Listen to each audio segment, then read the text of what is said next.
हम सभी जानते हैं कि बच्चों को जब गतिविधियों के माध्यम से विषय का ज्ञान करवाया जाता है तो वह बढ़ चढ़कर इसमें हिस्सा लेते हैं और उन्हें विषय के प्रति उनकी रुचि भी बढ़ती है तथा खेल खेल में उन्हें बहुत ही सरलता से विषय का ज्ञान भी प्राप्त हो जाता है। आज हम वर्णमाला पर आधारित गतिविधि करेंगे।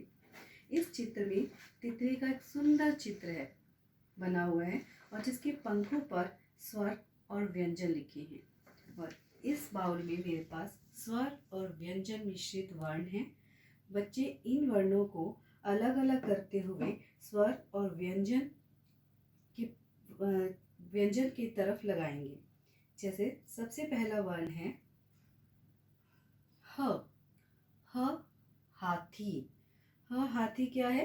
व्यंजन। सब बच्चों ने हाथी देखा हुआ है ना? ह हाथी, बड़ा सा हाथी, ये है व्यंजन। इसे हम व्यंजन की तरफ लगाएंगे। इसी तरह हमारा अगला है ओ। ओ ओखली। ओखली है स्वर और हम इसे स्वर की साइड पर लगा देंगे। हमारा अगला वर्ण है री ऋषि। री ऋषि भी है स्वर, इसे हम स्वर की तरफ लगाएंगे। इससे आगे ए एड़ी। ये एड़ी भी स्वर है, हम स्वर की तरफ लगाएंगे इसे।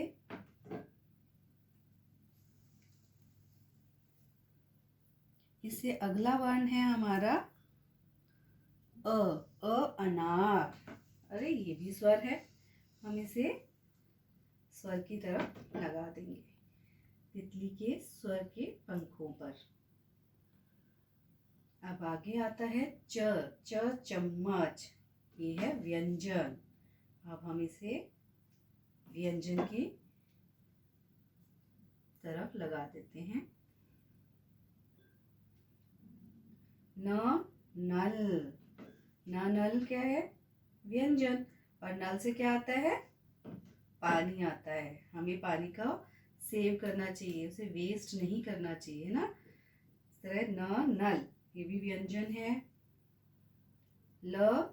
लड्डू। लड्डू भी व्यंजन है और लड्डू खाने में बड़ा मजा आता है ना, मीठे मीठे। लड्डू, ये भी व्यंजन है और इसे हम व्यंजन की तरफ लगा देंगे। इससे आगे हमारा है इमली। इमली क्या है? स्वर। खट्टी खट्टी इमली है ना, स्वर है। इसे हम स्वर के पंखों पर लगाएंगे। इसी तरह ऊन।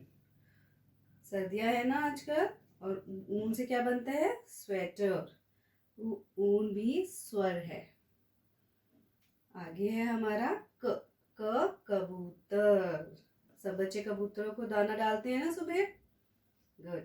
कबूतर, ये भी व्यंजन है और व्यंजन की तरफ हम इसे लगा देंगे। और आगे हमारा अंतिम वर्ण है सपेरा। सपेरा भी व्यंजन है और हम इसे व्यंजन की तरफ लगा देंगे।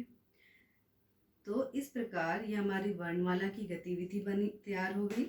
इसमें हमने स्वर और व्यंजनों को अलग अलग करते हुए तितली के सुंदर से पंखों पर लगाया और बच्चे इस गतिविधि को करते हुए बहुत ही आनंद का अनुभव करते हैं। मैंने कई बार अपनी कक्षा में इस प्रकार की गतिविधियां कराई हैं। इसी प्रकार हम वचन पर आधारित गतिविधि भी करते हैं। इसमें बच्चे इन्हें मिलाएंगे, इस पर लिखे शब्दों को, जैसे तोता, तोता, तोते, पंखा, पंखे। इस तरह इस गतिविधि के माध्यम से भी बच्चे बहुत ही आनंद का अनुभव करते हुए अपने विषय का ज्ञान प्राप्त करते हैं। फिर वचन पर आधारित एक प्रोजेक्ट बनवाया जाता है जिसमें बच्चे अपना मनपसंद चित्र बनाते हैं और उस पर लिखते हैं घड़ी, घड़ियाँ, बच्चा, बच्चे, आँख, आँखें। इस तरह उन अपने सीखे हुए शब्दों को वो इस तरह इस प्रोजेक्ट के माध्यम से दिखाते हैं। विलोम पर आधारित भी प्रोजेक्ट बनवाया जाता है। इसमें बच्चे अपने मनपसंद चीज़ों को इस पर बनाते हैं। जैसे ऊपर, नीचे, ऊपर, नीचे, आसमान, ज़मीन, आसमान, ज़मीन, पूर्ण, अपूर्ण, पूर्ण, अपूर्ण, हंसना, रोना, हंसना, रोना, छोटा, बड़ा, छोटा, बड़ा, आधा, पूरा, आधा, पूरा। इस प्रकार प्रोजेक्ट के माध्यम से भी बच्चे अपने विषय का ज्ञान प्राप्त करते हैं और इसके कुछ उदाहरण इस प्रकार से हैं।